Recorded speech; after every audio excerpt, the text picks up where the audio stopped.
உங்கள் முனையில் டாக்டர் சதா. நான் உங்களோட இப்போ கதைக்க என்னென்னு சொன்னால், சுகர் என்ற இந்த நீரிழிவு உங்களுக்கும் இருக்கும்னு சொன்னால் இந்த பதிவானது உங்களுக்கு கட்டாயம் முக்கியமானதாக அமையும். அதாவது நாங்கள் தெரிஞ்சு கொள்ள வேண்டிய முக்கியமான விடயம் என்னென்னு சொன்னால், இந்த சுகர் வந்தால் அதை நாங்கள் ஏன் கணக்கெடுக்கிறதில்லை. முக்கியமான பிரச்சனை இல்லையா? சுகர் வந்தால் நாங்கள் கணக்கெடுக்கிறதில்லை. சுகர் தானே அப்படின்னு சொல்லி போகிற ஒரு சாரார், இன்னும் ஒரு சாரார் சுகர் தானே நாங்கள் மெடிசன் எடுக்கிறோம், அதனால் எங்களுக்கு அதால் எந்த பிரச்சனையும் இல்லை அப்படின்ட்டு போகிற இன்னொரு சாரார். மூன்றாவது சாராரை பற்றி பார்க்கறதுக்கு முன்னுக்கு நீங்கள் எந்த கேட்டகரின்னு சொன்னதை நீங்கள் கமெண்ட் பண்ணுங்கள். நாங்கள் ஏன் மருந்து எடுக்கணும், மருந்து எடுத்து எங்களை கிட்னியை பழுதாகி கொடுத்ததுக்கா அப்படின்னு சொல்லி இன்னொரு சாரார். அப்போ இவங்க எல்லாரும் எதை நோக்கி ஓடிக்கொண்டிருக்கிறாங்கன்னு சொன்னால், இந்த சுகர்ன்னு சொல்லுறது ஒரு பொருட்டாகவே எடுத்துக்கொள்வது இல்லை.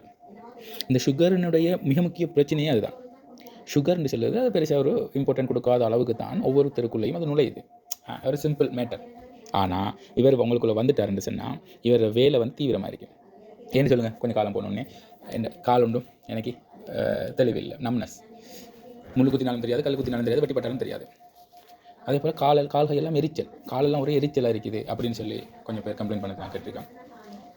அடுத்த சாரார் அப்படின்னு சொன்னால் இந்த கண் பார்வை கொஞ்சம் கொஞ்சமாக குறைஞ்சிட்டு வருது. இன்னொரு சாரார் இந்த கிட்னி ஃபெயிலியர் ஆகுது, இதான் இந்த சுகருக்கு மெடிசன் எடுக்கிறதால இருக்கலாம்.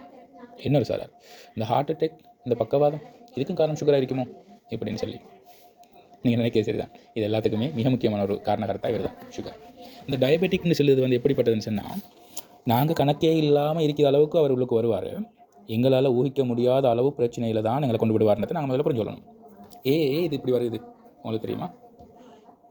அதை முதல்ல நாங்கள் புரிஞ்சு கொள்ளணும். அதில் முக்கியமான விஷயம் என்னென்னு சொன்னால், எங்களோட குருதி ரத்தம் அது ஒரு சில பொருட்களை கொண்டு, சில உள்ளமைப்புகளை கொண்டு கட்டமைக்கப்பட்ட ஒரு திரவம்.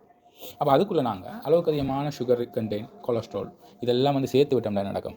அந்த நோமலாக இருந்த அந்த திரவத்தின் பாகு கூடுமா இல்லையா, அதில் பாரம் கூடுமா இல்லையா? அப்போ நோமலாக இருந்த அந்த திரவத்தை வந்து நாங்கள் வந்து கெடுதியாக்கி விட்டதும், அது சரியான அதில் உண்மையான தன்மையை வந்து இழக்க செஞ்சது. அப்போ அது உண்மை தன்மையை விட்டு மாறும்போது அதில் உண்மையான வேலையை அதால் செய்ய முடியாது. இதுதான் மிக மிக மிக மிக பெரிய பிரச்சனை. என்ன அதில் மிக முக்கியமான வேலை, அது உடம்பு ஃபுல்லாக சுற்றி வரணும், மறுபடி ஹார்ட்டுக்கு வரணும், ஹார்ட்டால் மறுபடி உடம்புக்கு போகணும், உடலுக்கு தேவையான அனைத்து விதமான விடயங்களையும் வந்து பகிர்ந்தளிக்கக்கூடிய மிக முக்கியமான ஒரு வெஹிக்கிள் சர்வீஸ்னு சொல்லுங்கள். அப்போ நாங்கள் இந்த பிரச்சனையை உருவாக்கத்தால் அவரால் சுயமாக சரியான முறையில் இயங்க முடியாது. அப்போ என்ன நடக்கும்? இதால் தான் எங்களுக்கு என்ன தேவையான இடத்துக்கு தேவையான நியூட்ரிஷன் போவதில்லை. தேவையான இடங்களுக்கு எல்லாமே சரியான முறையில் குருதியோட்டம் இல்லாத காரணத்தால் தான் அந்த இடத்துக்கு காயம் வந்தால் காயம் மாறுதில்லை. அந்த காயம் வந்து ஹீலாகிறதுக்கு தேவையான அத்தியாவசியமான விடயங்கள் அந்த இடத்துக்கு போய் சேருதில்லை. அதே மாதிரி நம்னஸ், விரைப்புத்தன்மை, அந்த நர்வஸுக்கு தேவையான சரியான அனைத்து விதமான நியூட்ரிஷனாக இருக்கட்டும், மற்ற மினரல்ஸாக இருக்கட்டும், அதாவது விட்டமின்ஸாக இருக்கட்டும், ஒன்றும் போய் சேருதில்லை. அப்போ வந்து அந்த நர்வ்ஸ் வந்து சரியான முறையில் இயங்க முடியலை. அதே மாதிரி கண் பார்வைக்கு தேவையான அந்த போஷணைகள், கண்ணுக்கு தேவையான போஷணை, விட்டமின்ஸ் எல்லாம் போய் சேரணும், அதுவும் அங்கே போய் சேருதில்லை. அதான் நாங்கள் குருதியின் திரவத்தன்மையை கெடுத்து வச்சிருக்கோமே. அப்போ அதெல்லாம் போய் சேரணும்னு சொன்னால் அந்த குருதியின் அந்த தன்மை வந்து சரியான முறையில் பழைய மாதிரி மாறணும். அப்படி மாறலை, இப்படியே தான் இருக்குன்னு சொன்னால் அது மெதுமெதுவாக அந்த இடங்கள் பாதிக்கப்பட்டுட்டே இருக்கும். ஒரு கட்டத்தில் வந்து லாஸ்ட் எல்லாம் போச்சு. அதுக்கு பிறகு நாங்கள் எதுவும் செய்யலாது. கிட்னி ஃபெயிலியர் ஆகிட்டா முடிஞ்சுது, ஹார்ட் அட்டாக் வந்துச்சா முடிஞ்சுது, லைஃப் லாங் மெடிசன். கண் பார்வை போச்சுதா எல்லாம் முடிஞ்சுது. இப்படி அந்த கட்டத்தை நாங்கள் தாண்டி எல்லாமே இதுக்கு மேலே எங்களால் திரும்பி அதை செய்ய இயலாத நிலைமைக்கு வந்த பிறகு அதை பற்றி யோசித்து எந்த பயணம் இல்லை தானே. அப்போ நாங்கள் என்ன சொல்லணும், இதெல்லாம் வாரத்துக்கு முன்னால் இதை வந்து இதில் இருந்து நாங்கள் விடப்படணும். இதுக்கான காரணம் என்ன சொன்னால், இந்த ஏரியாக்கெல்லாம் பிளட் வந்து போய் சேர்கிறதுக்கான பாதை வந்து மிக மிக சிறிய நுண்ணிய பாதைகள். அப்போ அதுக்குள்ளே இருக்க அந்த திரவம் வந்து கனதியாக, பாரமாக, அதாவது விஸ்கோசிட்டி, கனத்தன்மை கூடினா வந்து அந்த மிக நுண்ணிய இடங்களால் அதால் போய் சேர முடியலை. அதுதான் மிக முக்கியமான காரணம். அப்போ இந்த பிரச்சனையை வந்து நாங்களே உருவாக்கி கொண்டு திரும்ப வந்து அது ஆகவுமே இதுக்கு மேலே இதை திருத்தி அமைக்க முடியாதுன்ற நிலையை வந்தால் பிறகு வந்து நாங்கள் யோசிச்சு வேலையில். அப்போ இப்போவே நீங்கள் பார்த்துக்கோங்க, உங்களோட கண் பார்வையில் மாற்றம் இருக்குதா, அதாவது கொலஸ்ட்ராலில் மாற்றம் இருக்குதா, சீனியர் அளவு மட்டும் பாலனம் இல்லாமல் கூடிக்கொண்டே இருக்குதா, அதாவது கால்கை விரைப்பு, காயம் வந்து ஆறுதில்லை, இதுகள் இருக்குதாண்டா இப்போவே அதை சீர் செஞ்சு கொள்ளுங்கள். சீர் செய்தத்தின் மூலம் உங்களோட இயற்கையான ஹெல்தியான உடல் அமைப்பை மறுபடியும் மூலமைச்சுக்கோங்க. இருக்கும் வரைக்கும் உறுதியான உடல் அமைப்போட, இயற்கையான ஹெல்தியான அமைப்போடு நீங்கள் இருந்துக்கோங்க. அப்போ இந்த குருதியின் சீர்கேடு தான் அந்த நுண்ணிய பாதைகளை சீர்கெடுத்து அதை வந்து பழுதடைய செய்து, அதை தாண்டி இடங்களுக்கு வந்து தேவையான நியூட்ரிஷன், விட்டமின், மினரல்ஸ் ஒன்றும் போய் சேர்கிறதுக்கு வழி இல்லாமல் செய்யுது. அதை தாண்டி அந்த ஏரியா வந்து பாதிக்கப்படுது. அப்போ இதை சரியாக்கணும்னு சொன்னால் என்ன செய்யணும், நாங்கள் மறுபடியும் அந்த குருதியின் திரவ அமைப்பை, குருதியினுடைய சரியான ஓட்டத்தை வந்து சீர் செய்யணும்.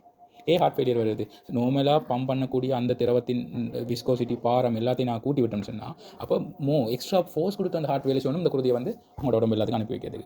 அப்போ அவர் வந்து டயர்டாக வர இல்லையா? அப்போ இதில் அளவுக்கு அதிகமான சுகர் இருக்குது, அளவுக்கு அதிகமான கொலஸ்ட்ரால் இருக்குது. இவரை வந்து கன்வெர்ட் பண்ணணும். அதே மாதிரி கொலஸ்ட்ராலை வந்து மற்ற இது என்சைம்ஸை உருவாக்கணும். இதெல்லாம் செய்ததுக்கு உடம்புக்கு தேவையான எல்லா விதமான அமைப்புகளையும் பிரித்து தருவதற்குரிய அந்த லிவர், ஈரல் என்ன செய்வார், கெட்டு போவாரா இல்லையா?